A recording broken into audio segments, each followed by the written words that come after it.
menuliskan sebuah cerita cinta segitiga, di mana akulah yang jadi peran utama. Aku Ladies and gentlemen, please welcome Rizky Rico Remix. Dan dirinya dan kita satu dia menemui aku, maka jangan kamu pasang wajah yang cemburu.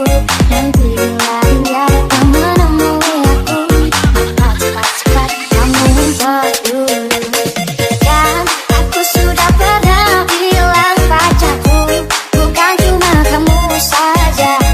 Aku mempunyai dua hati yang tak bisa hidup kendali. Oh, kan aku sudah pernah bilang janganlah kamu terlalu sayang, dan bila kau menghilang belum masih punya lelaki cahaya.